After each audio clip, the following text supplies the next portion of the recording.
Any sufficiently advanced technology is indistinguishable from magic. It is such a treat to, it's always a treat to do these interviews with the greatest luminaries in science and leadership and technology and culture. But it's all the more fun when you get somebody who is a friend, a mentor, a collaborator, just an all-around great guy. I think you're known as, the world's most likable physicist. So, David Kaiser, welcome to the Into the Impossible podcast. Brian, thanks so much. I'm glad to see that my check to you ahead of time has cleared. That's a good test that I bribed you to say those wonderfully nice things, but I'm really just delighted to join you, and I really appreciate the chance to talk with you. I'm glad to be here. I love all your books. You are actually, I should remind our listeners, you were the first guest on the Into the Impossible podcast when you came to visit UC San Diego about 4 years ago maybe, now in 2016. Yeah. That's right. It was only audio, none of this fancy video stuff. But on the other hand, we were able to sit next to each other and not have to be a continent or 6 feet apart. So. That's right. Yeah, it's in our case, it's a continent and 6 feet apart. I mean, we go the distance, literally. Right. So we are here primarily to talk about two things, I would say. What you've just released this month, the book entitled Quantum Legacies, now available. It's published by University of Chicago Press. And but the other thing is we've been kind of taking a new mission statement for the podcast, and that's really deconstructing the kind of greatness of high achievers in all different fields. We've had on artists, and we've had on astronauts, and we've had on plenty of physicists, and I really, just delighted that we can talk with you and hopefully glean some insight into the various different hats you wear, from, your wizard cap to your professor hat to your author hat. You've written several books now, and I can never pronounce the honorific chair that you hold, the Germeschenhausen. You obviously cannot. It's the Germeshausen. I have other dear friends who like to call it the Gewürztraminer chair, which puts you in the right spirit. Nice sweet dessert wine. No, it's the Germeshausen Professor of the History of Science, also a Professor of Physics here at MIT. Yes, and the new book, Quantum Legacies, is a wonderful book. And first, when I kind of began reading it with the thought and slight trepidation, to be honest, that this would be another quantum mechanics book. There's been about 27 of them published in the last year from our friends. These are people we know and we love, and they're good books. Yeah, and they're and it's always funny when each one sort of purports to be the definitive. This is the only description of quantum mechanics that you'll need. And before I picked up the book and started reading it during this COVID period of quarantine, and I like to tuck into about 8 different books at a time, I started to think, God, I hope it's not another quantum interpretation book. And I said, I wonder what that stands for. NAQIB, not another quantum information book. And of course, this being an expert in Arabic etymologies. The word NAQIB in Arabic means he who investigates and verifies. So that is fantastic. I'd like to add that to your honorific. I think you could be the NAQIB chair. I will talk with the folks who control such things. I now have a new mission. I'll send the emails as soon as we're done talking here. That's great. So the book is a wide-ranging. I have it in electronic form only. We were not allowed to get deliveries through the normal channels of the hard copy, but I'm going to get a hard copy. And this is a follow-up. In some ways, exist, I have to say. By the way, Brian, the physical copies exist. It has real pages. It's an old-fashioned book. It's out in the world, but it's hard. It's slowly getting out in the world because of the. Yes, I see. And what I immediately tried to do is sort of compare it and contrast it with your previous book, and we'll roll in some footage of that, How the Hippies Saved Physics, published in 2012. And that was a real tour de force. And I think that actually launched this new movement, I have to say, into this vivified interest in the foundations of quantum mechanics. Do you want to just comment? Was that your intent when you wrote that wonderful book? Oh, thank you, Brian. So I think the order of operations is a bit reversed. Causality is a tricky concept, but in this case, I really should correct the record. That book, which was just enormous joy to write, How the Hippies Saved Physics. I really just loved the ride. I've been working on that, but I don't think it's fair to say that that book helped jumpstart a return of interest into the quantum foundations. My interest in taking on that topic was certainly inspired by many, many colleagues all over the world who for many years up until that time had already been really doing deeply creative, deeply challenging and exciting work in a kind of revived field of quantum foundations. So the order was certainly other super smart, dedicated people digging into this with all they had. I was getting more and more excited and interested in it, and had this opportunity to write a historical look, recent history, 40-ish, 50 years old, not going back to the Renaissance or something like that, but historical, really not the super contemporary time period.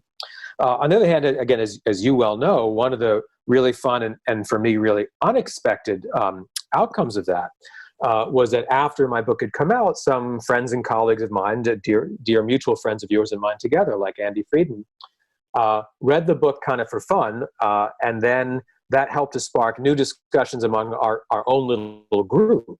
And so it brought me into more active work as a physicist in the field of quantum foundations. The field was doing very, very well without me until that time, to be sure, and continues to. But working on the historical study helped really remind me of some things I had been glancingly kind of exposed to or aware of before working on the book more squarely. It opened up new things I hadn't known anything about beforehand.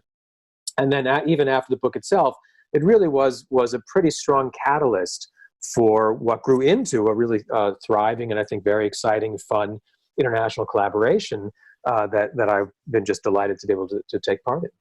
Yeah, and that is, of course, a major element of this book that we'll talk about. It's Right. near and dear, literally, to my heart here in San Diego. We have Yes. a mutual colleague who is described and even pictured in the book, Dr. Andrew Friedman, That's right. that we'll get to when we cover this book. What's nice about this book is that it's kind of a choose-your-own-adventure in that you can really get the sense of the quantum mechanical impact on various and disparate fields ranging from cosmology to the early foundations of quantum mechanics, the history of quantum mechanics, and all the way up through popular culture and weaving its way through how physics pedagogy and even scientific STEM pedagogy is taught to this very day. The impact of it is really traced so beautifully in this book. And being a choose-your-own-adventure book really offers the audience a lot of ability to kind of pick and choose these delightful tidbits. It's exhaustively researched and referenced. I checked every reference, several times, typed in manually every single URL, and everyone was correct. So that's wonderful. I do that with all the books, especially my children's picture books. The board books. You have to check the references in those board books. You better be careful. That's right. I want to begin with the conclusion because it kind of it sort of came to me as almost like a mission statement of the book, perhaps a vision of how you did it. It's the final chapter is about Stephen Hawking, and covers your distant entanglement with him, and you never met him. You say in the book, I met him once when he was giving a lecture at the Royal Society, and it was very interesting. Speaking of books, and I hope to spend some time today talking with you about your feelings about books and how they impact your life and why you became a writer. Yeah. But Stephen Hawking was talking about his book, and during the question and answer period, he was still able to answer questions, not in real time, but 5-minute, 10-minute delay. Mm-hmm. And this is in the mid-1990s. And someone asked him, Professor Hawking, at the end of the talk, why did you write this book? It's rumored that no one understands it and its completeness. It's so complex. It's so Byzantine and difficult for the layperson to understand, and yet so many people have it. What was your purpose in writing it? Mm-hmm. And he responded in his slow, computer synthesized voice, I wrote it because my daughter had to go to college. And of course, it brought down the house. But his humor was so mischievous. And you talk about how his personality really had, spoken to you just as much through the final configuration, for lack of a better word, that his countenance, his face was left in, was one of this mercurial smile, and how it impacted on you. I want to read from the last sentence, the last paragraph. No spoiler alerts. We're not gonna. I don't typically like to ask. Can you explain your entire book so that nobody has to read it? No, I want people to buy every single copy, and hopefully, one outcome will be you do an audio version someday. But anyway, the last sentence is, I never met Stephen Hawking, but the idea of him and several of his ideas have been with me for much of my life. May his example continue to inspire young people to beat the odds and to ask big, ungainly questions about the universe. It seems like he did have this huge impact on you. And of course, we're observing the second anniversary just recently of his passing. On Einstein's birthday, who also appears in this book. Tell us a little bit about what Stephen Hawking meant to you, to quantum mechanics, and the legacy that he cast over the union of quantum mechanics and cosmology. That's a great question, Brian. Thanks. So I didn't ever meet him in the sense of having anything like a direct interaction. I was in rooms with him. So in that sense, I was near him physically on a very small number of occasions. And that was, as you know, and perhaps many folks hearing or listening to the podcast would also know from footage or from their own personal experience, it was a really striking kind of experience. I first got sort of physically proximate to him. And I say that didn't meet him, but was close to him when he came to visit for about 3 weeks in the autumn of 1999, so just over 20 years ago, I guess. He came to visit Harvard to give a series of public lectures, some of them very broad, public lectures for non-specialists, of the sort that he, of course, had gotten very, very good at, and a few more technical lectures intended for specialists, but given his star power by that point, they were still held in an enormous auditorium because everyone wanted to hear even the esoteric stuff. And he and his, team of nurses and assistants and grad students and really the whole kind of entourage, therefore set up shop for about 3 weeks in the physics building. And I was just finishing my graduate work there. So I had a little kind of desk in a shared office in a different wing of the building. And so I was there a few of the times into the sort of early to middle evening. Again, certainly I never had the gumption to interrupt the professor directly. I didn't feel that there was any need for that. He had enough going on. But I did get a chance to talk with some of his students and the nurses and just the kind of support team around him and be near in the room. And that itself was really fascinating. You have the constant kind of compressors and various kind of medical equipment that's keeping him really, really going. And then I don't want to call it an aura. I don't want to make it mystical, but there was just a sense that this was not an ordinary encounter. But there was a kind of constant hum and a buzz of activity. Some of it literally a buzz from the instrumentation, and otherwise just a kind of a sense of this is an unusual thinker in very unusual situations. And I found, and that really stuck with me. Of course, much younger than that, I was in high school. Because you and I were both in high school. I think we're basically exactly the same age. Yeah, the perfect age to be. That's right. We were, when his big, most famous book came out, I was a mid to late high school student, probably junior year or something like that. A Brief History of Time. And I certainly grabbed up my copy like so many people around the world had done. And I really did read it, or at least tried to read it through. By that point, I was already a concerted kind of popular physics junkie. I was devouring lots of books, some of them very, very good popular books that were just coming out over the course of the 80s on physics, on cosmology, on quantum mechanics, and some wonderful, juicy topics. And this was another one, and for me, this was another one in that series that had already been kind of hooked. And I did think that there was a kind of especially charming way that Hawking had put that book together, which you may remember. He has, some compelling analogies and metaphors about abstract phenomena, about a black hole, even a kind of what we would call a classical black hole, without even worrying about the complications from quantum theory. He has passages in there about the Big Bang that has come to occupy so much of my thinking and yours in our later years. But it was interweaved with these kind of personal reflections or little stories about his personal life, which was such an unusual kind of journey. And looking back, that was actually pretty unusual. That became a more common, almost a kind of template, let's say, for writing books.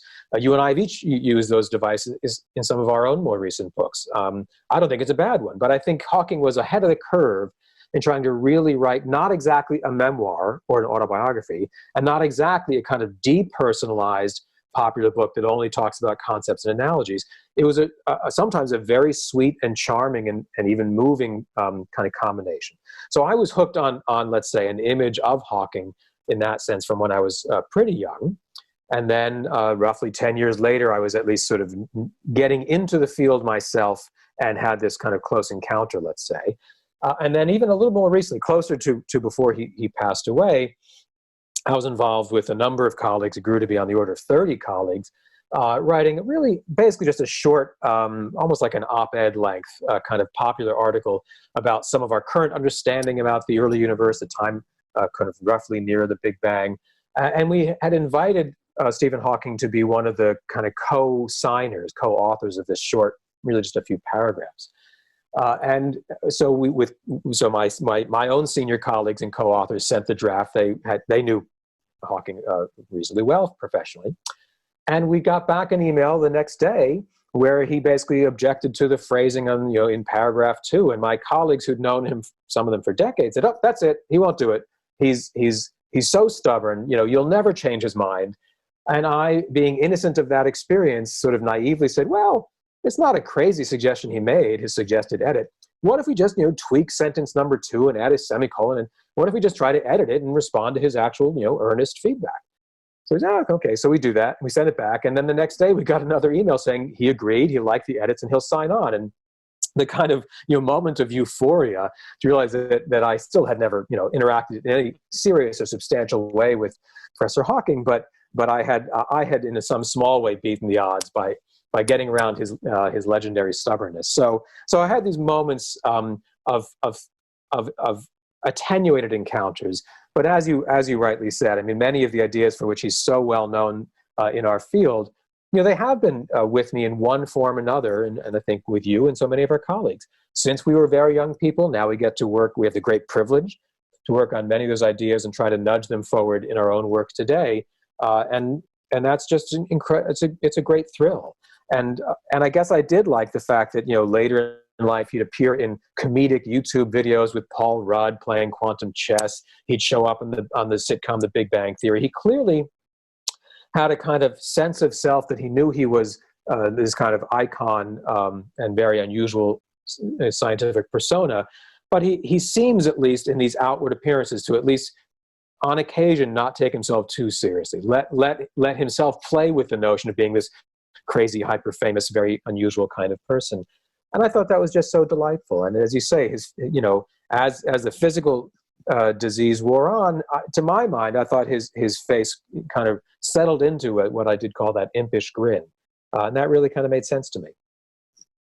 Yeah, that is certainly, a notion that it seemed, very authentic with him. It wasn't cultivated or forced in some sense. He seemed to, relish this role of being in society, and obviously the film made about his life was another, kind of indelible mark that he left on the culture, as well as on the physics itself. I think there's many, and you're much more a scholar about the history of physics in particular, but there are these notions of physicists, especially Einstein and Hawking, that are almost supernatural, and you wonder, is it really deserved at a certain level? And thinking about Einstein, he actually certainly does seem to earn that title based on everything that he did accomplish in his life and how inventive and creative he was. And I think what was interesting about Hawking was that he was okay with changing his mind, and he had that same scientific sort of dispassion where he wasn't entirely consumed with the notion of his legacy, and that somehow burnished his legacy even more. Famously, changing his mind, as our mutual friend Sir Roger Penrose would say. Right. It doesn't matter if you agree or if you believe this about black hole information paradox or the opposite of that, because you're in agreement with Stephen Hawking either way. Right. And right. Thinking about him, and then one of our colleagues here, the director of the Arthur C. Clarke Center for Human Imagination, Dr. Eric Veary, PhD, MD, he was one of the flight surgeons that went to certify that Professor Hawking could fly in zero gravity, along with Dr. Peter Diamandis, MIT alum. And the two of them, kind of teaming up for this wonderful, brilliant mind to slip the surly bonds of gravity and play in these gravitational playgrounds. It was just it's a delight that we have this connection. And I think the linkage between Hawking and And the thread that runs through these books, I'm sure that you get a lot of requests to review books or to review book proposals. One of the things I never knew about the the process of writing a book. And again, I want to thank you publicly in front of everybody for endorsing my book, blurbing my book, added to the pantheon of physics royalty who endorsed it. But I never knew that books went through this proposal process and the construction of books. And I want to talk about books in particular because you are so voluminously creative in terms of public, popular science, as we'd say, trade science. But you're also, a day-to-day card-carrying physicist and capable of doing and having contributed to many significant breakthroughs and paths forward, not just in quantum physics, but also in cosmology. Including I in particular enjoyed this description where you spoke about this theory of tangentially related to the Higgs theory and spontaneous symmetry breaking, and really being candid that you had some ideas and essentially you got scooped. And I want to take our listeners through what is the similarity, what is the contrast between writing, say, for the popular audience and writing a technical paper. I mean, it's hard to imagine you get scooped out of writing How the Hippies, Saved Physics, but or this book. But how is it working on the front lines of scientific inquiry, being pursued by perhaps an unknowable mass of people arrayed, to compete with you? Well, yeah, no, it's a good question. So these days, my main way of coping with that is trying best I can to surround myself with extraordinarily talented, very hardworking young people. How do any of us get anything done at our wizened age? I joke, but it is the case that having a bunch of pairs of eyes among close colleagues and collaborators, including students and advisees, so we can each be taking a turn, kind of looking not exactly over our shoulders. I don't mean to make it sound like we're all kind of paranoid. Sometimes we are, but really to say there's even the little sub fields, even the specialties within specialties in which we aim to make a contribution. Those have in general grown in size over the even just in the 25-ish years that I've been active trying to contribute to these things.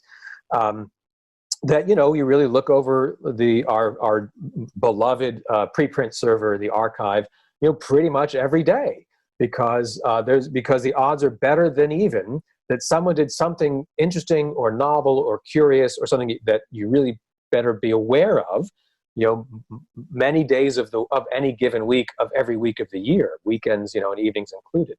It's relentless and it's exhausting, and I find I can only try to approximate kind of keeping up in that sense, but really it becomes a team effort, even for theorists. I mean, unlike you, I don't, for my theoretical work in early universe cosmology, I'm not building instruments. I don't have, an enormous team to try to get to work together. It might be, 2 to 5 people, but we just need a couple pairs of eyes, both to think through our own ideas and refine them and work hard. And it's the kind of pleasure, actually a genuine pleasure, of just getting lost, losing the sense of time, and which I still get that feeling, getting in the kind of zone when it's really deep in the calculations. You just want to know.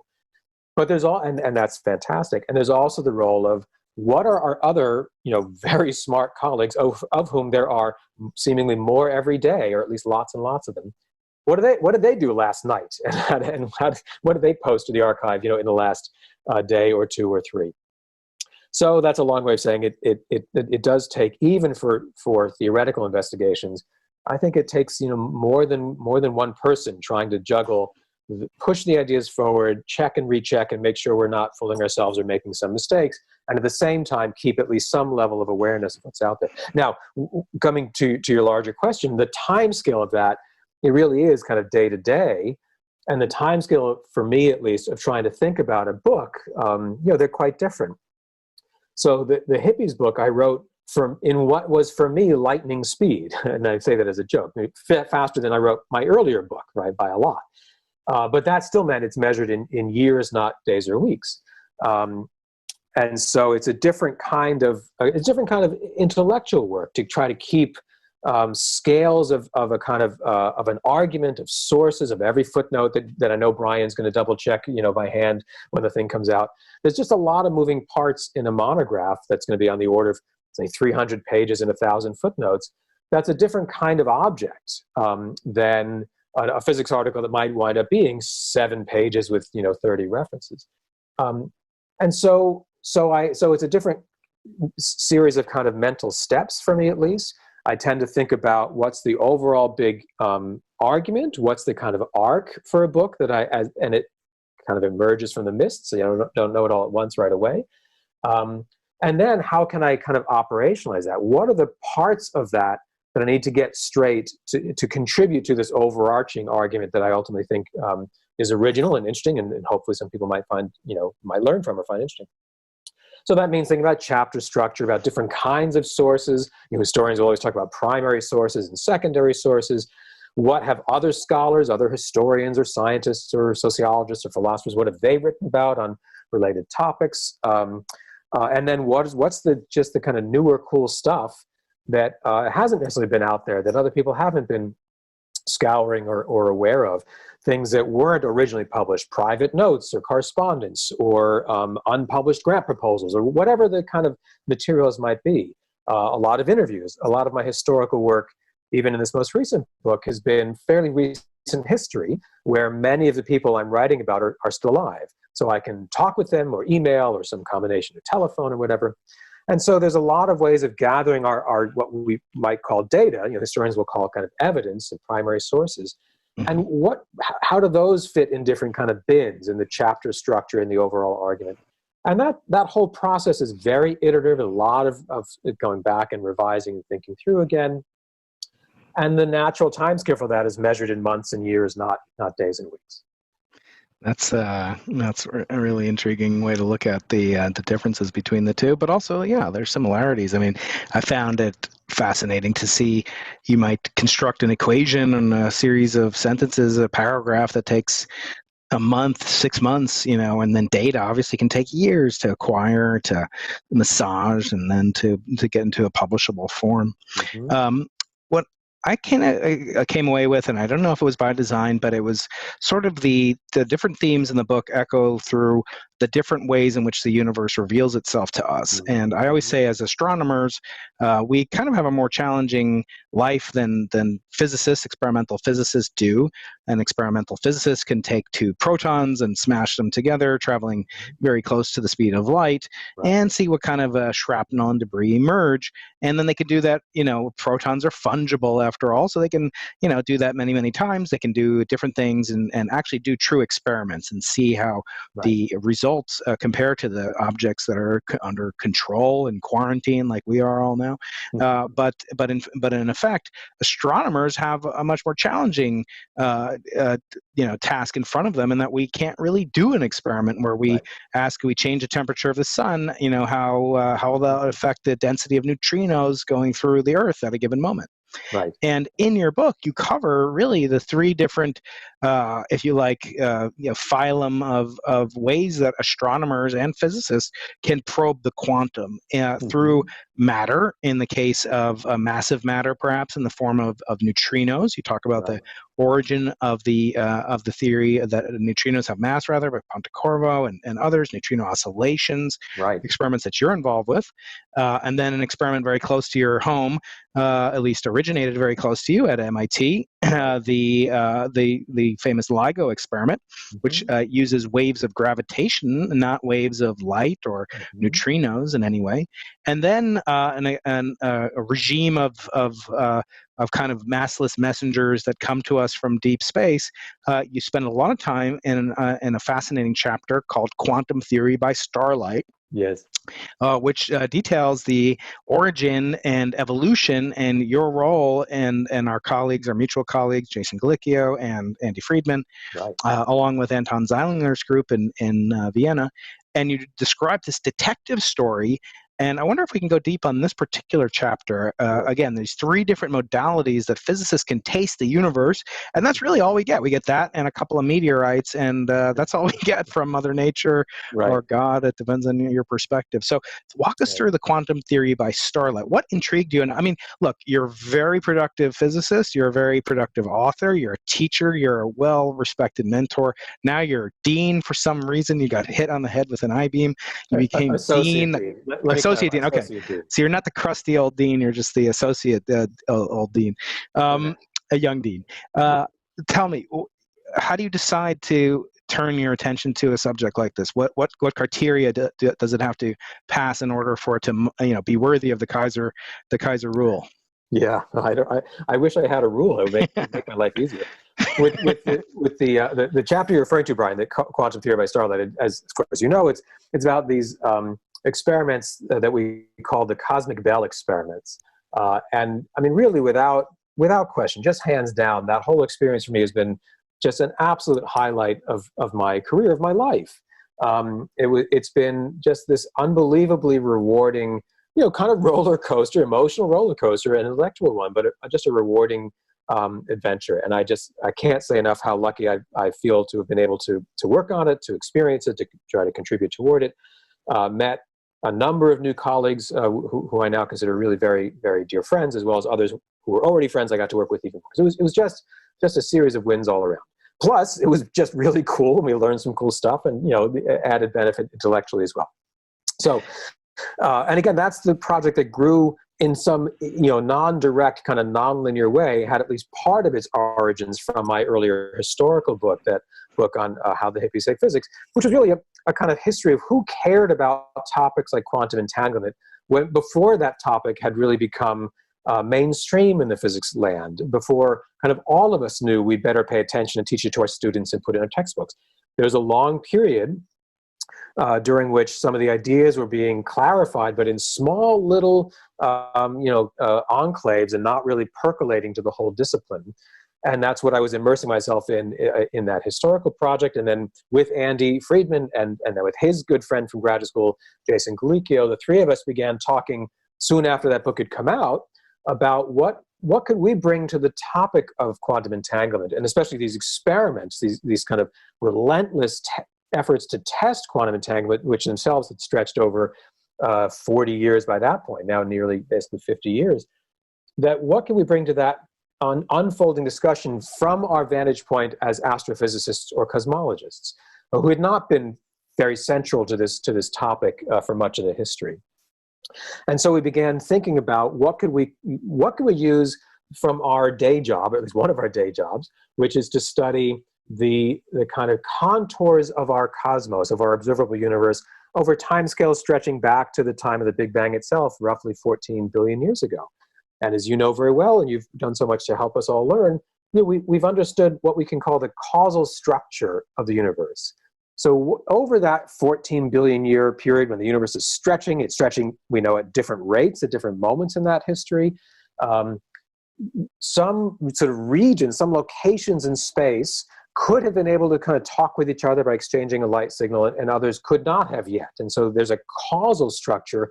Could an event A possibly have had an impact on event B, where and when? And one of our jobs as cosmologists is to kind of map that out and see how that causal structure has changed and evolved over the 14 billion years of our observable universe. And so we wanted to bring, Andy and Jason, I wanted to bring those kinds of questions and insights to bear on a topic that is usually considered actually only on kind of a desktop scale, on a kind of human or smaller scale, meaning quantum entanglement.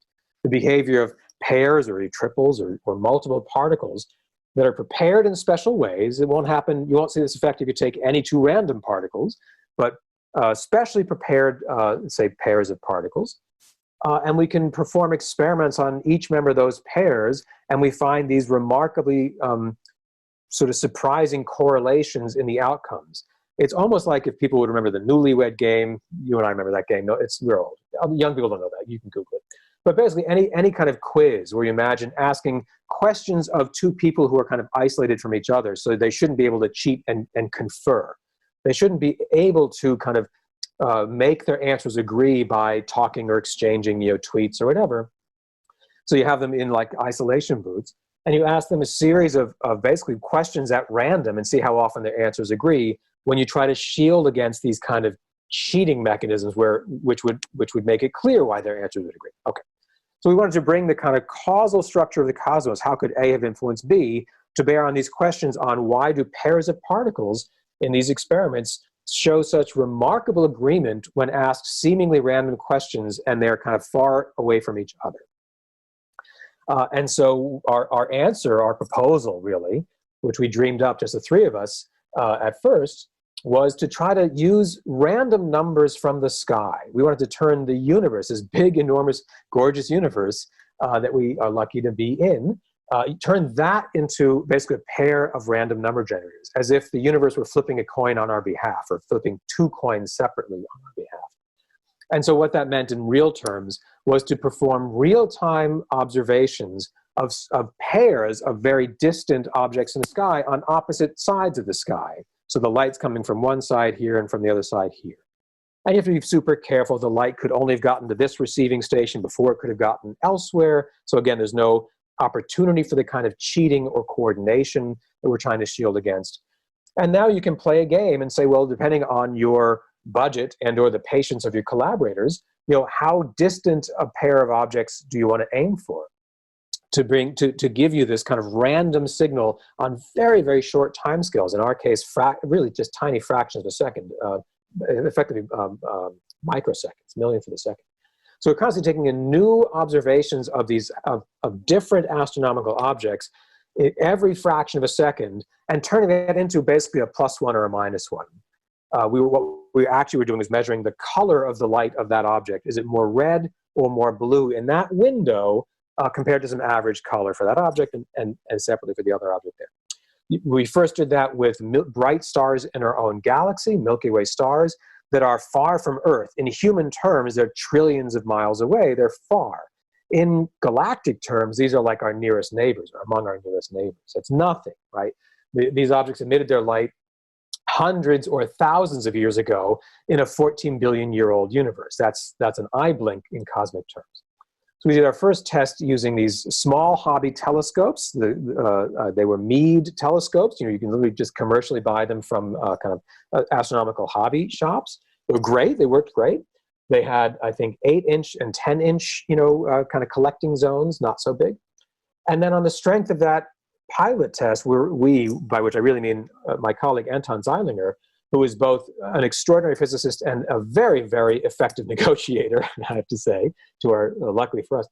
He basically was able to talk our way into some really gorgeous, absolutely amazing professional telescopes, each of which had a polished mirror on the order of 13 feet across, and like 4-meter telescopes on a mountaintop in the Canary Islands, the island of La Palma.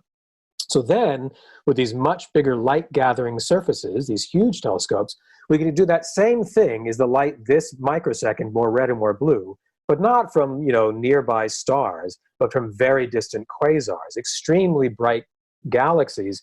The light from which we receive just that moment on the mountaintop have been traveling for much of the history of the universe, for 8 billion years on one side, for 12 billion years on the other side. So now you're talking about genuinely cosmological distances.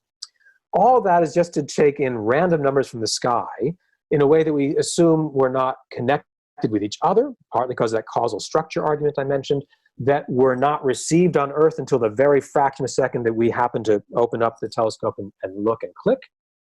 So it couldn't be kind of previewed by the other parts of the apparatus on the island. All that's just basically as if we were flipping a coin to make random choices every split second about what measurements to perform on this pair of entangled particles that we made, that we created here on Earth, that Anton and his amazing group created, using a pump laser and a special set of electronics, and it's really amazing. A special crystal can split the beam in very specific ways. It's awesome. I mean, watching them at work was for me just jaw-dropping. They're really wizards. And so the entanglement that we were able to measure, the really quite extraordinary evidence we were able to add on top of generations of positive evidence that have been there for by now nearly 50 years, was that we find these spooky correlations in the outcomes of measurements on these earthbound particles. They're far from each other. They're in our experiment on the order of a kilometer or two apart. So they're far away. They can't be cheating by talking in real time. They can't send a light signal at that moment to say, I just answered +1, make sure you do as well. But they're answering questions that were determined by these really cosmically distant random events. And so we put all that together, so we called it a cosmic Bell test. The Bell part is named in honor of the physicist John Bell. We added the cosmic part. And it was a way to try to ask, could the world be as strange and as counterintuitive as our beloved equations of quantum theory tell us, relentlessly tell us? This is an unavoidable feature of quantum mechanics, as smart people have clarified over much of a century. Is the world working that way, or just our equations? And we wanted to test that basic tension as thoroughly, as kind of as creatively as we could, turning the universe itself into a kind of player in that adventure. That was a long answer. It shows you how much fun I had putting it together. It grew into a team of about 20 people, so you really took lots of people to get the electronics and the astronomy and the theoretical work. And it was just an absolute delight. It was fun from day one to the end. Yeah, that is, it comes through with great clarity. It's an adventure story, as I scribbled in notes in the book. Kind of is this, you're this Indiana Jones and your colleagues, obviously Andy, Jason, Anton, etc., and the young graduate students. And that really made me think about, how do we train these people? If you say to somebody, you're going to learn about quantum mechanics, and you're going to do so, in a with a 20-foot shipping container, as it flies down the side of a mountain in the Canary Islands. Yes, if you if you were to tell somebody ahead of time that that's what they were going to encounter, maybe they wouldn't want to sign up. They'd be a little more hesitant to turn down that job at Goldman Sachs or something.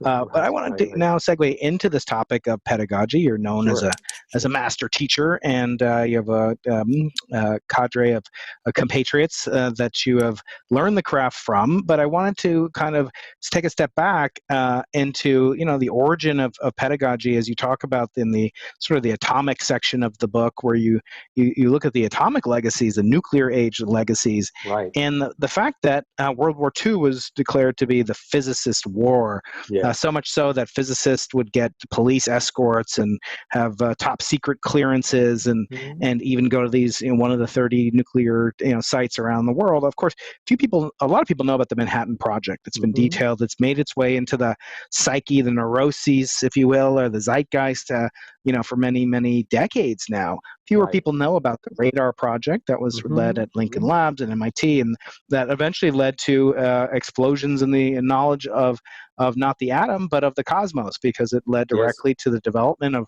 radar technology that became radio telescope technology that led to the discovery of the cosmic microwave background, which is what I studied. Yes. And so there's a direct line through that war. Well, I don't like to, really reveal too much about the book. So I'll just say that the description of how, physicists attain this prestige, and even the prestige dynamics within the field of physics. In other words, which subfield of physics is it more prestigious to be a member of? Theory versus experiment, nuclear versus, magnetism, condensed matter. Now we have biophysics. And I actually do want to segue into that. Again, I don't want to talk too much about the, give away, spill the beans of the book, because I think it's such a wonderful journey. I don't want to spoil it. But I want to get your impressions about two things. One is what will the outcome of our current war, which is this war against this invisible enemy called the COVID-19 virus, and how we can, or the coronavirus and the COVID disease associated with it, and how it may have the ability in some way, despite the tragic, awful loss even of a single life, of course, being so exponentially tragic. But could there be any positive outcomes? For example, could you envision that as World War II was the physicist war, that perhaps this war, may it always be peaceful among nations, but against this enemy, could it lead to the biologist war? And perhaps as the physicist war led to the what was called the century of physics, maybe this will be the century of biology. It's a very interesting question, Brian. I have a lot of thoughts on it. So this podcast goes 7 hours. Is that right? Yeah, that's right. Yeah, that's that midway point for most of them. Yeah. Yeah, exactly. Good. I have my lemonade. I'm good. I'm good for the haul. Yeah, no. A couple thoughts. Number one, even just very locally here at MIT, partly because I do have this new administrative role, this associate dean thing, with my very dear colleague, my co-associate dean, Julie Shaw. We've been working very hard locally and with colleagues even at other campuses to try to actually connect researchers in many, many fields, not just biological ones, who didn't often have the opportunity to kind of meet or work together, because we do think this challenge requires a really many-headed, many kinds of expertise will be required. And so locally, that means economists, including really quite renowned economists who are experts in healthcare and public policy, experts in management, in logistics and supply chains. Think about making sure hospitals have even a little bit of the equipment that we know they're going to need, let alone as much as they possibly can. How do we smartly help decision makers allocate things? Computer scientists and modelers, even theoretical physicists, let alone people who really know about these things. There are standard modeling techniques in epidemiological modeling, but some really very powerful newer techniques in how we estimate parameters for these things, how we do real-time data analysis. And we've been able to help not only us, of course, but in dialogue with many kinds of colleagues, put together teams. It's not actually just sort of biologists. We obviously need epidemiologists and biostatisticians and public health officials and biophysicists and more. But what I didn't quite foresee ahead of time was how much groups could be coagulated, that in maybe some unexpected ways with even more sort of eyes on, including historians and anthropologists of medicine. What about compliance issues in previous pandemics? It's one thing to have what looks like a best laid plan, but if it's having if folks don't believe that's going to help them or don't trust the authorities who are telling them to do it, then you have another set of human-based concerns to worry about. So it really does require a huge range of expertise. I'm going to tell you my thoughts on the war analogy. I worry about the repeated use of the war in this to describe the current pandemic challenge. It's an emergency. It is an enormous challenge around the world, as we know with clarity every day. Here's why I bristle at the war analogy. When people make the reference to the Manhattan Project or radar, a great example that you mentioned, I think in the current context, I think what they mean is and with this part I agree, we need enormous resources. We do need, in fact, multidisciplinary teams, as those teams indeed had been in the 1940s. We need resources, priorities, and many eyes and hands on the job. It is a super high priority, and it is a matter of, alas, a matter of life and death. Okay, that's a pretty good analogy to the Manhattan Project and the Rad Lab, the kind of emergency footing. On the other hand, every war, at least every war that I know of in human history, ended because humans made decisions to stop fighting. We can't negotiate with this pathogen, right? It's not a war in that sense. And if we continue sitting up in a war framework, then when does this war end? What would victory even mean? We're not going to eradicate this thing. It's going to be around on the earth, probably forever. At least it's more likely to assume that than otherwise. And in the meantime, let's take those examples that you mentioned, the Manhattan Project and the Rad Lab. They functioned because of two kinds of secrecy. And I think we have to be super careful about both of them right now and really avoid both of them. Both projects at the time were classified from the general public. No one could know about them who wasn't very, very in a very small circle of experts. So they were secret from the community. And there was enormous compartmentalization even within them. General Leslie Groves, who really managed the entire Manhattan Project, was very, very concerned about things like espionage. And so he wanted to make it nearly impossible for any one person to accumulate too much information about the whole project. So even experts who had clearance to work on it could not know about what kind of neighboring efforts we're doing. And we can't have that today either. So we can't be doing this work in secrecy from the public that we want so much to try to be helpful with and for. And we can't do it in mutual ignorance either. And so one of the ways that manifests now is, people who are working on, for example, on epidemic modeling and parameter estimation, we have to make our code publicly available, right? It's not enough to write a paper with your equations of your model. We need to see how the code's implemented. And I say that because with some colleagues just in the last few weeks, I've been involved in some of this epidemic modeling myself, some quantitative modeling skills that I could try to lend. And we found that we couldn't reproduce at all the results of one group that had written a paper in public, but we don't know, they didn't release their code. We get nothing like what they did. Several of us independently tried to implement their model. We matched each other, nothing like what in their paper. So we can't figure out what we're doing wrong or what they were. Another group, we found a bug in their code, and it actually led to a pretty important different way to interpret the output of their models. But we could find that because that other group really had done what I consider the right thing, and it made their code fully and easily and freely publicly available. Those are pretty important disanalogies from the wartime efforts. High priority multidisciplinary life and death, yes. It's not a war because we can't negotiate a surrender, and we just can't do it with the kinds of secrecy, internal and beyond, that had marked those projects. Yeah, those are all, of course, very important distinctions between this, and of course, war is usually a zero-sum game, and I guess the thought that I'm thinking is, perhaps there could be a positive sum game, not for the virus, but for resiliency of future responses. We know that these viruses don't go away; they're almost impossible to cure, quote unquote. To vaccinate permanently, obtain herd immunity is very challenging, and so especially these novel viruses and that mutate, that evolve, and so we all hope, of course, that these efforts, including yours, will be successful. As an associate dean, I want to now turn to the role that universities are playing, have played, and perhaps will play in education. And I take note of the fact that there's an awful lot that MIT in particular does to open source your productions, your lectures. Not every course, but there's a tremendous amount of open courseware, I believe is what you call it. And and you've been doing this for a decade. I mean, you could find videos going back almost 2 decades. No, they were very early 2000s. Yeah, that's right. And they're just phenomenal. I use them sometimes when I'm preparing courses here in San Diego.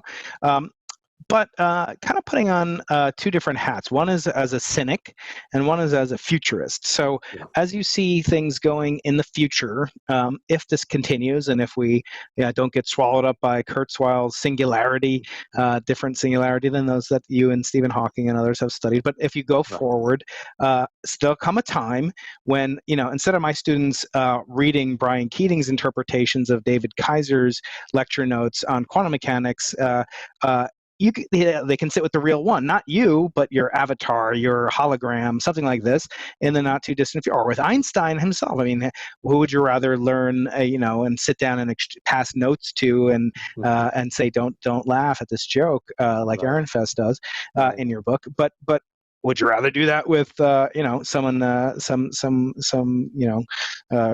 novice like me compared to an Einstein? So looking forward, putting on your future artificial intelligence goggles, where do you see the future of this open courseware going? And then that's the optimistic question. And then I have a cynical question for you to address as well with your dean hat on. So first. Okay. Do you see this being a possibility, accelerated by COVID, to really up our games as educators and perhaps move to augmented reality? I don't know about the augmented reality. I'm sure there will be, at least at the margins. I think you're right. This will boost efforts that were already ongoing, because now if for much longer we're all staring at screens, people are going to get creative at what screens we stare at and what we do with them. So I think you're right that's likely to be one outcome. I do agree. I think MIT, not only MIT, but I think MIT has been really very proactive now, as I say, for almost 20 years in trying to make pedagogical materials available for free online with very few barriers or difficulties to access it. OpenCourseWare is a great example. That was the first one that we launched in something like 2003 or 4. I mean, really, it goes back quite a way by now. Now that has some classes that are in some sense captured, full video lectures, full assignments, even assignment solutions and all that. A lot of it has pedagogic materials that would be helpful for self-study, but not really a substitute for the full class. Some lecture notes, not the full thing, maybe not videotaped lectures, but some, hopefully helpful materials, but not quite a substitute. There are other platforms, MIT and other schools have even more, let's say, kind of immersive pedagogic materials online as well. And on this score, I'm very proud that we have been so proactive in getting these up there. We read these testimonials; they still come in every day. I mean, from literally all over the world, from people who are really making use of these materials and who are at least express real gratitude for them. And when you think about, that kind of reach, I mean, being able to hopefully at least ignite the imagination, let alone hopefully teach something even more specific and concrete to people who might never get to wonderful places like MIT or UCSD or any of our wonderful homes. That, I think that's, that honestly gives me chills. I mean, how can we do that more and better and more effectively? So that's all good. I still am enough of if not a Luddite, at least a kind of old-fashioned person.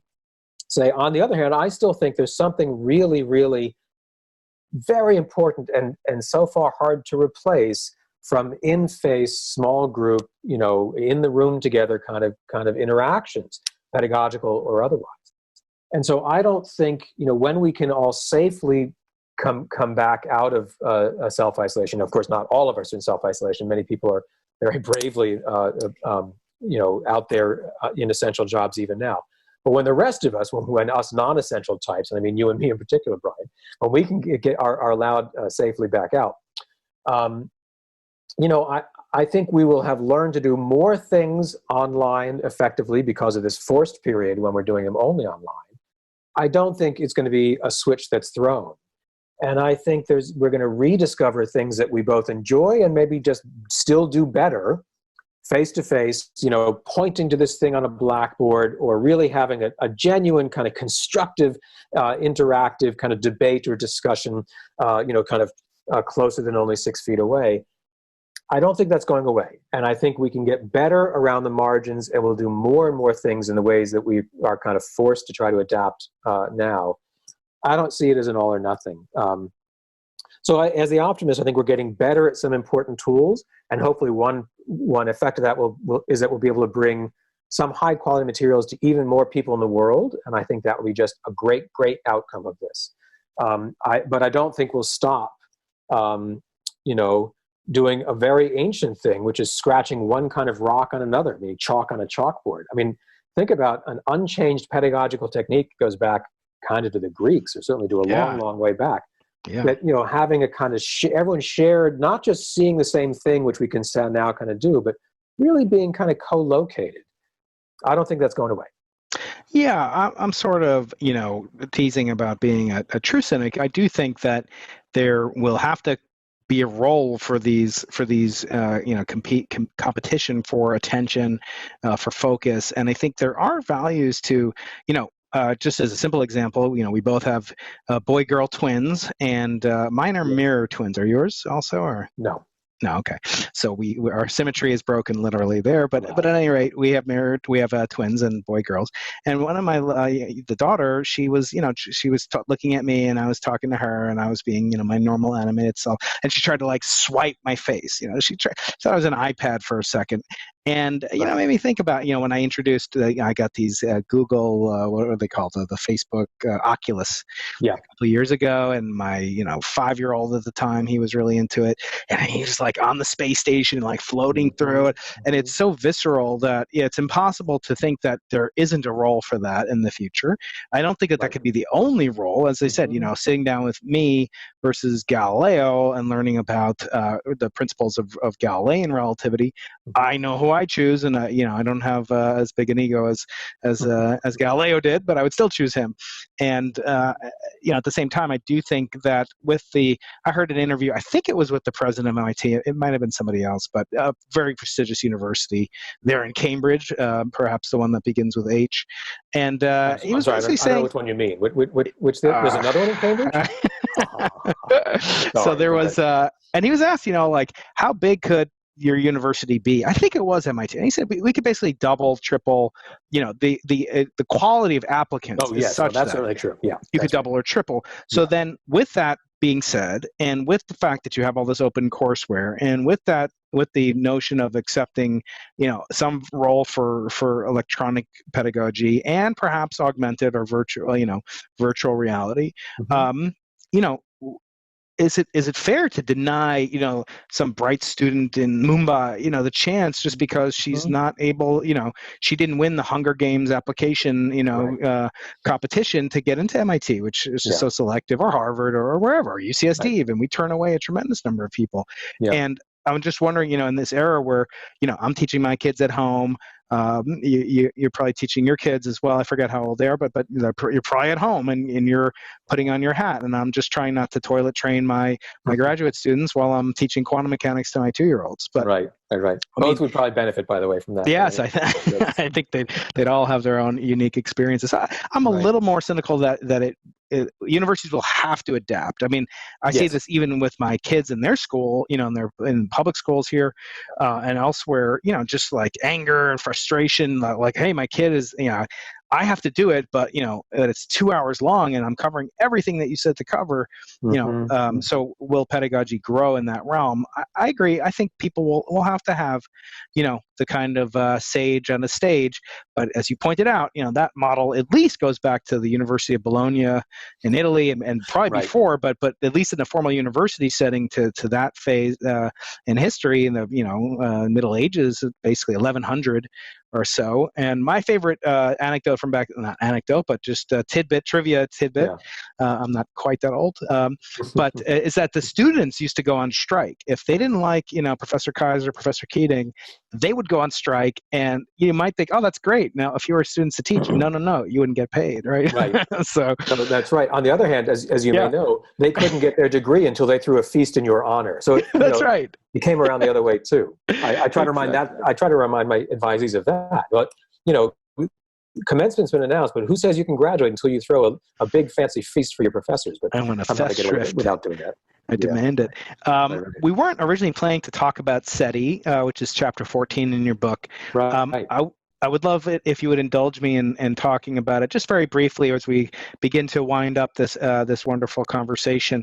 Sure. I'm having a wonderful young author named Sarah Skulls on my podcast tomorrow. She wrote a book called They Are Already Here about aliens being among us potentially, and the popularity of aliens in culture. She previously wrote a book called Making Contact about Jill Tarter and the Allen Telescope Array and our friend Seth Shostak.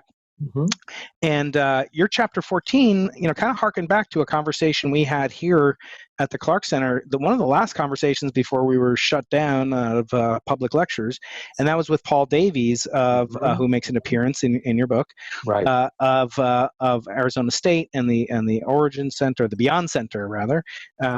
At Arizona State University. And of course, he wrote a book called The Eerie Silence. And in fact, we celebrated back in January the 10th anniversary of its publication. And it was written on the 50th anniversary of the beginning of Project Ozma, which you talk about, and the SETI program and the Drake equation being constructed. I wonder, and so therefore the SETI the notion of SETI, Search for Extraterrestrial Intelligence, is 60 years old this year. And you have this wonderful description of it, and you talk about Frank Drake and his famous equation. And I wonder, and at one point you actually draw a linkage, a bright line connecting the nuclear age with the search for extraterrestrial intelligence. Can you take us into the Drake equation and drill down into that one crucial, critical term that we have almost no idea about, and how it links the atomic age with the nuclear age with this quest for alternative extraterrestrial technology and intelligence? Sure. No, I'd be glad to. And again, remember, I'm certainly no expert in SETI, though I did enjoy learning about it, and I've written about it here. But as you say, Frank Drake introduced his now very, very famous equation in the early 60s. I think it was 1961. It was really a way originally to help organize discussions. He wanted to organize different teams at a kind of upcoming conference or workshop who would each take on parts of this big kind of many-headed challenge. And so he was writing down terms that would ultimately be like, what would be the likelihood to expect to receive a signal from some intelligent extraterrestrial civilization. And so for that, you'd have to have, you know, a rate of galaxies that form, a rate of planets, habitable planets that form around, you know, certain kinds of stars, and all the kind of astrophysical things that people assumed at least would be prerequisites for life, at least as we would recognize it or know it. And the very last term in his equation was basically the average lifetime of such a civilization. And in 1961, in the heart, the sort of immediacy of the Cold War, that was always taken to mean how long till some smart civilization blows itself to bits with nuclear weapons, as indeed was a very real concern for many, many people around the world in the 1950s and into the early 1960s and beyond. And so L, that last term in this famous equation, it seems otherwise so, you know, depersonal, right? Galaxy formation, star formation, planet formation, all these wonderful, rich topics in astrophysics and biophysics and so on.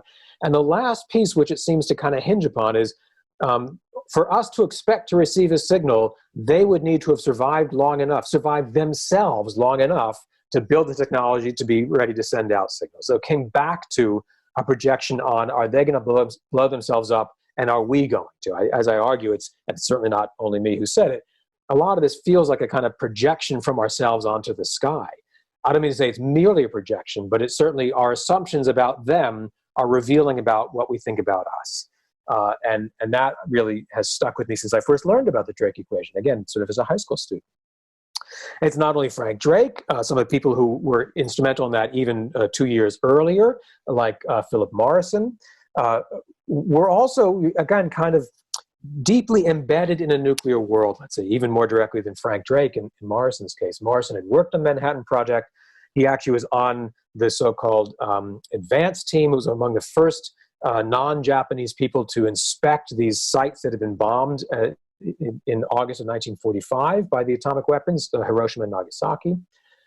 Morrison became very politically active after that, especially on matters of arms control and denuclearization. And almost 15 years after that very dramatic experience, he begins working quite seriously on astrophysics and what would grow into SETI. And again, he's sort of looking for beacons of a kind of benign, gentle other, a kind of wiser version of ourselves out there, partly, I think, because, at least I suspect, because he'd seen some pretty awful things that we could do to each other right here. So we have this sort of moment of creation of SETI in its modern form in the late 50s and early 60s that's inescapably bound up with nuclear matters. Then there may be less expected interactions in more recent times. So SETI has had a checkered history in terms of, is it approved by either scientific bodies or by, in this case, the United States federal funding agencies? Yes, no, has a kind of bumps along. On the other hand, there have been some pretty dramatic technological spin-offs, much like, say, with the Apollo program, other big, massive science and technology projects. SETI pioneers should rightly take pride in being very, very advanced in certain kinds of many multi-channel signal processing and other fancy electronics and data stuff, some of which then got reincorporated back into nuclear testing. So you have a kind of return the other way about some very cool advanced techniques being developed to try to look for, signals of other intelligent civilizations that are being kind of refolded back into some nuclear testing and simulations here. And my favorite example actually I learned it from my very dear friend and mentor, Peter Gallison, who's a very distinguished historian and physicist at Harvard. And Peter has been working on this effort to try to, how do we deal with our own nuclear waste on Earth? Many people worry about that, of course. But when you have kind of half-lives of the materials that are so far beyond the kind of human experience, tens of thousands of years, maybe even hundreds of thousands of years, some of these very exotic isotopes that are produced in the course of producing weapons or materials for nuclear power in reactors. How do you dispose of those and then warn future generations who might not speak English? Why should we think English will be around 300,000 years from now? Might not read newspapers. I mean, you get the idea. How do you communicate with our own future selves about, again, what could become life and death materials. Don't dig here. That stuff can still make you sick, even though you have no notion of what the year 2000 or 2020 could possibly even mean, 300,000 years in the future or 150,000 years. So this group, to try to figure out how to future-proof one kind of outcome of the nuclear age, brought in experts, including experts in SETI. How do you talk with some kind of radically distant other in a way that you both hope will recognize as a form of communication? So you have this kind of many stages dance between SETI and various aspects of our nuclear realities over the course of 50 or 60 years. So I think I want to conclude with a set of questions that I call my final five, and these are hopefully not too impossible to answer. I hope that they'll leave the listeners with sort of a taste of you and the book as well. But the what I like to kind of just finish up with is how you come to the conclusion with a very interesting especially for physicists, this famous book, Meissner, Thorne and Wheeler, the book about gravitation, in fact called Gravitation. And I don't want to spend too much time talking about that book, although it's clearly had an impact on you, both causing you to have sciatica, carrying it around so many times, and Right. owning multiple copies of it, as I guess you do with other books, as you mentioned in there as well, Kolb and Turner, and That's right. but according to Amazon, you have not purchased a copy of Losing the Nobel Prize. It's very, very that's because I got a free copy. Oh, you got a free. I I see. Publisher, so that was even better. I see. Yes, indeed. I'm just teasing. I want to talk to you as a fellow bookworm, someone who loves books, thinking about that book, and you go through this incredible detail and fascinating story about this massive, 3 phone books worth 6.78 pound book. That's really the foundation of many buildings, literally, but also of education for theoretical and experimental physicists like myself and yourself.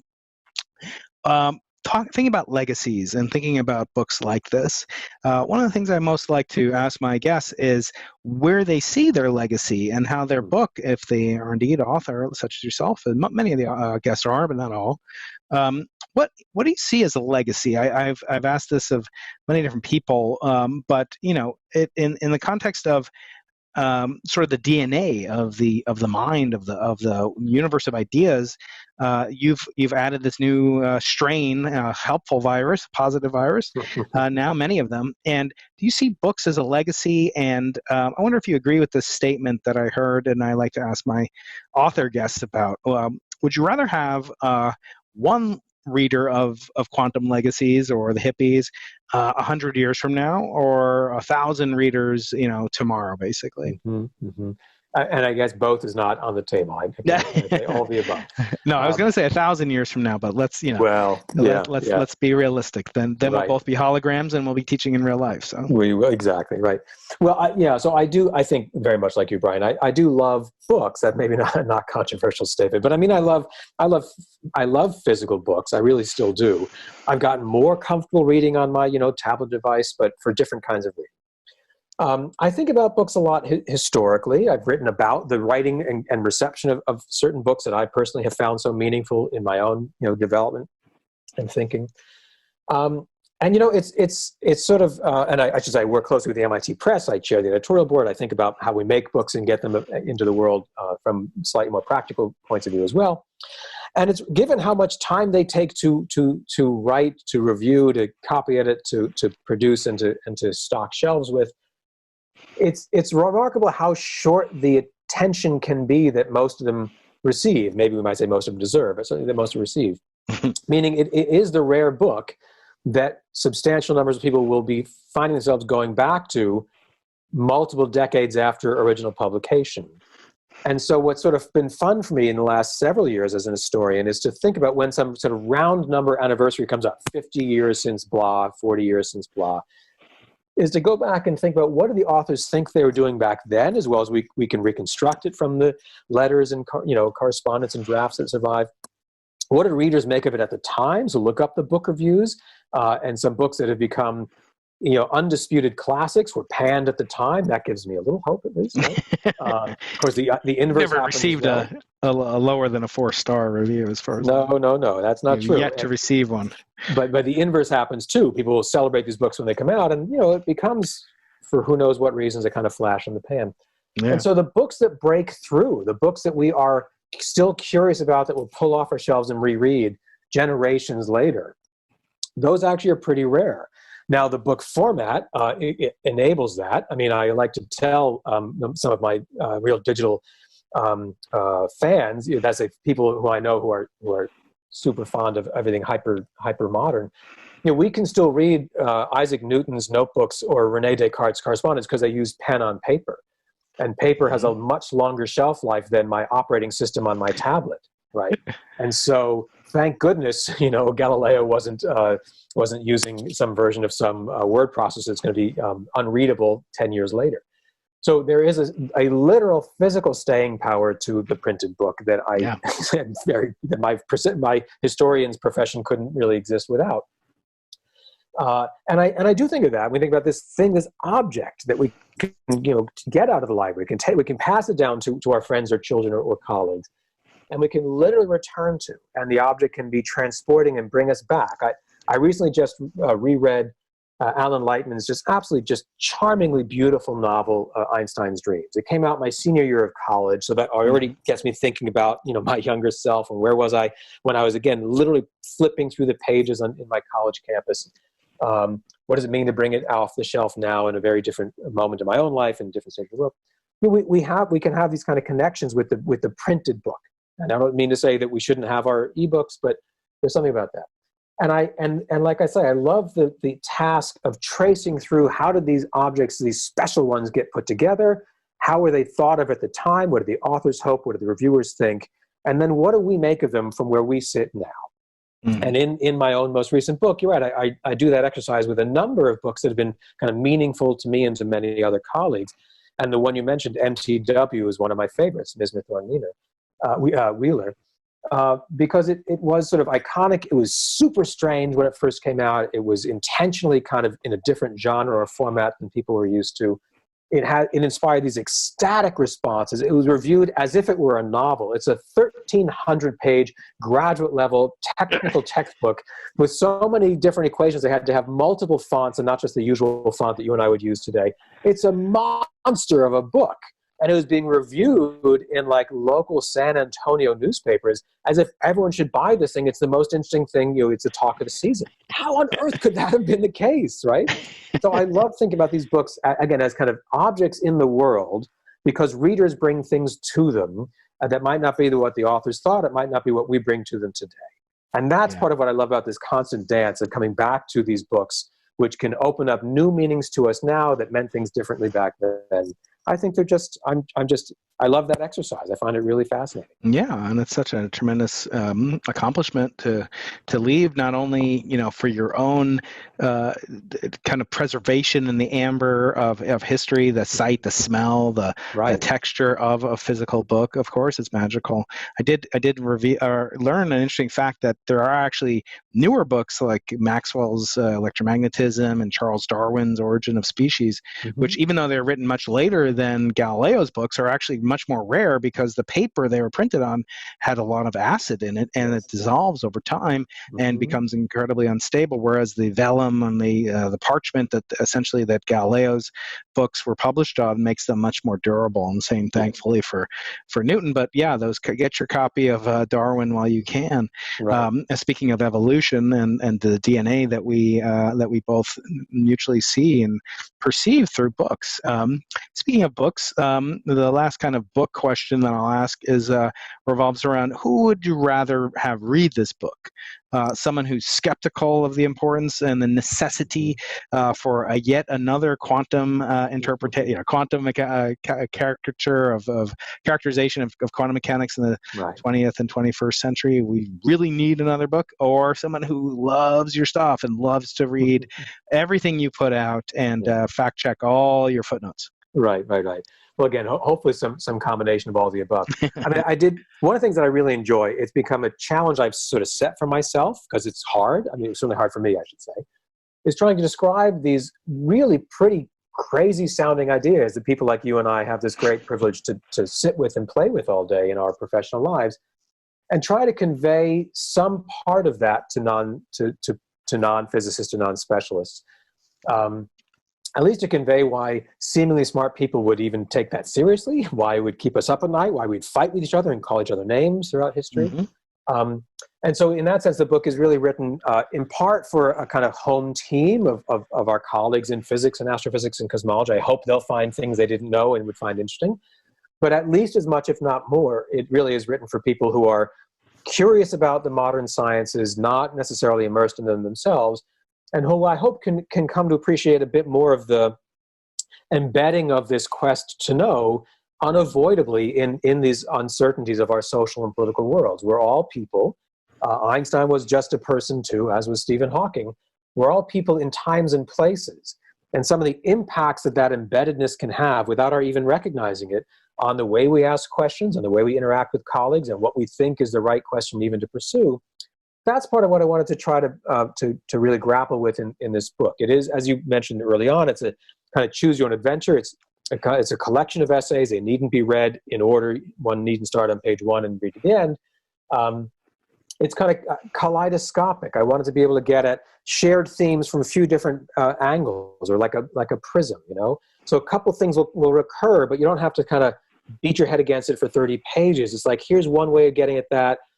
Let's see it in a different setting, because the ideas themselves are moving targets and the people pursuing them are embedded in these fast changing currents. So I wanted to convey some of that, not just the humanness, but the embeddedness, the real unavoidable historicalness of our quest to try to find truths that we hope will not be bound to time and place. We are bound in history, and hopefully some of these ideas will indeed, take on a life of their own. Yeah. That's fascinating. I couldn't agree with you more. Turning now back towards the craft of what you do, and it's hard with people like you because you do so many things so well. But there's a quote that appeals to me that I ask my guests about. I use it in my book, Losing the Nobel Prize, sort of the ending chapter. It's a quote by Søren Kierkegaard, who said that life can only be understood backwards, but must be lived forwards. And thinking of the Arthur C. Clarke quote that inspires the name of this podcast, which is Clarke's second law. His first law is that any sufficiently advanced technology is indistinguishable from magic. Well, as the first guest on the Into the Impossible podcast, you'll remember that, maybe you won't, I didn't. But anyway, that the second law of Arthur C. Clarke is that the only way to find out what is possible is to go a little bit into the impossible. So with Kierkegaard's quote in mind, that sort of life only makes sense in reverse, but we kind of have to live it with trepidation going forward. What kind of lessons have you learned, or concepts or things that you might have felt were impossible as a 20-year-old, a 30-year-old, as many of our listeners are, that now seems achievable or has been achieved because you took that courageous venture into the impossible? Well, that's a great question. I especially working on that Cosmic Bell project that we talked about in some detail. At many points along that was about a 5-year adventure. We're not done. We have new ideas we'd like to work on, but the kind of capstone really brought it together. And of course, at 4 or 5 years, that's a pretty long time. And throughout much of that adventure and journey and heartbreak and roller coaster and all this, I literally kept pinching myself. Sometimes, literally pinch myself, because I couldn't believe I had this opportunity. On the one hand, to work with these unbelievably gifted, tireless, just remarkably hardworking, smart, very nice and collegial, young grad students and postdocs. And at the same time, working with people that I had literally read about when I was a high school student. When I was in high school in the 80s, I was, as I mentioned, just enamored of these new popular books on physics. I read about Alan Guth and the inflationary universe in a book by John Gribben that I love, called In Search of the Big Bang, that came out in the mid-'80s.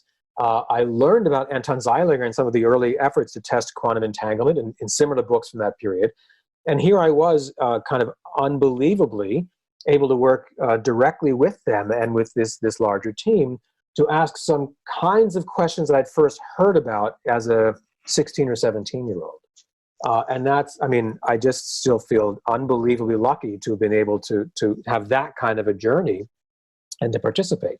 So on the one hand, I see this unbelievable energy, and it sounds maybe a little corny, but just inspiration from these incredibly, kind of all in grad students and postdocs who are doing things I will never be able to do. I certainly can't do now, and they make it look easy.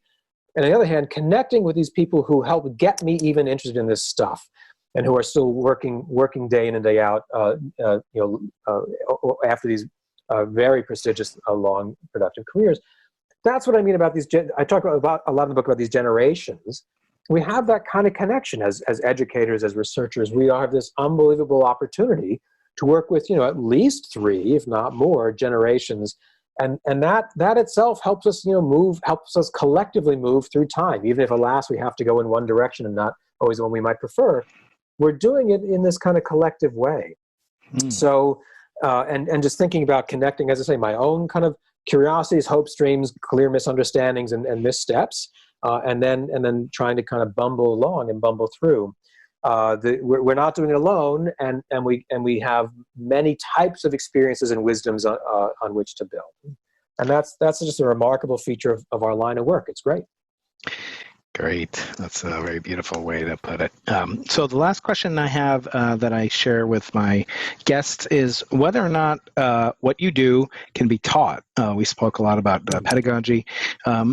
Some guests say it can't be. Some say their special sauce is somehow, a byproduct of luck or circumstance, and others say, they have a unique, ability for hard work, but perhaps other people could as well. For someone that is interested in pursuing the manifold careers that you've had, author, teacher, leader, etc., what kind of perspective do you bring? Do you feel like it is a teachable skill? Is it something that is possible to be transmitted, mentor to protege? I do think so. I think any of these. If we take the writing one in particular, this book really grew out. It's a collection of essays. Almost all of which I had originally published as kind of one-off essays, and I didn't think of them as part of a larger project until then, in some cases, some years later. So let's think about that example. I was certainly not trained as a writer in any sense, or an essayist. I knew writers whom I admired and who I'd read for pleasure, but it wasn't enough. I couldn't kind of reverse engineer it just from reading great authors. I mean, I certainly couldn't. Others maybe. Right. And so what I found, and I tried to really emphasize that in the acknowledgments of the book, where I felt like it could be a bit more expansive, is that I had the great opportunity to practice and to get a lot of very patient feedback from from a number of professional editors. And they really could teach me things. I could be taught, right? I mean, thankfully, I still have plenty to learn, but I didn't have to do it on my own. And it wasn't just that I read a book about how to do it. It was that interactive kind of dialogic back and forth with, as I say, both generous and often very patient editors. And so things like, think about the structure of your essay. Don't just sit down and write. Oh, yeah, that's helpful. Think about a kind of opening hook. Think about where you want it to go. What's the, don't bury the lead. Don't wait to tell us the point of the essay at the very end. These are definitely teachable, and they were things that I frankly had to be taught. So that's evidence that they're teachable. And so that's an example from, let's say, the kind of the craft of writing, let's say, that I absolutely have benefited from very specific kind of teachable moments from a dozen or more editors at a whole range of kind of venues. So I think many things can be taught. Of course, it will take the hard work and curiosity and the effort. I don't mean to say there's a formula to it, but I don't think it's magic, actually. At least what I do. I think some people did things that still look to me like magic, and that's maybe that can't be taught. But the things that I know best, they absolutely can be taught, and I'm proof, because I've had amazing mentors and teachers along the way. Phenomenal. Well, David, we've come to the end of this very generous with your time conversation. I always think of you as a quantum mensch, and I wish there wasn't a continent between us, quite frankly, and that we could spend more time together. Because I always it's a delight to talk to you. You're such an amazing intellect, good friend, a wonderful mentor, teacher, and of course, the associate dean, as I come to know you and love you as an associate dean. No, your fellow faculty are lucky to have you. The last part is called the plug zone here. You do not have a very active social media presence. I do not. That I could find, unless it might be in superposition somewhere. No. So I will give links to your website and to the book. Of course, I'll show the cover of the book, but just an opportunity. Are you working on another book? Are you working on any other projects you'd like our audience to be on the lookout for as they come down the pipeline later on? Sure. Yeah, no, thank you, Brian. So I have a couple other book projects. We like to say book projects because that way you're not on the hook for when it's going to become an actual book. A couple, one of which, all of which I'm very excited about, one of which springs from the discussions we were having. I'm working exceptionally slowly on an undergraduate textbook on early universe cosmology with my very dear mentor and colleague, Alan Guth. And so being immersed in histories of textbooks that have meant so much to me and to other colleagues, now, working hard to write a textbook is actually awfully fun to kind of close that loop a bit more. That won't be out anytime soon. We're working on it. I think hopefully it'll be of value once we're done. But that's one that it's a sheer joy to get to work on. So stay tuned in the in the coming years, plural. I'm working on a history book on aspects of the history of Einstein's general theory of relativity, again, close to both of our hearts. That also is a project that I just thoroughly love. I've just enjoyed it. I've been picking away at it and able to write chapter versions here and there, but still partly because there are a lot of things going on. It'll be a while till it's out. But it is one that I look forward to kind of re-immersing myself in now that this book's done and other projects I get to wrap up. So those are two on my mind. That's wonderful. Well, congratulations on the tremendous accomplishment of this book, Quantum Legacies. I'll hold up a virtual copy here on my iPad device until I can get my copy delivered from the bookstore. We are giving away copies of the book once things open up for reviewers of the Internet Into the Impossible podcast on the iTunes store. So please subscribe, rate, and review. You too may win a copy of your own book, David. Wouldn't that be a treat?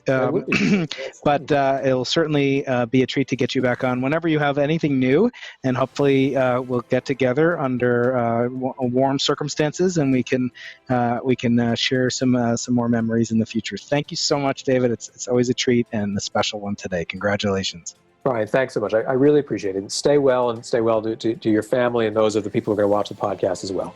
Thanks again. Thank you, David.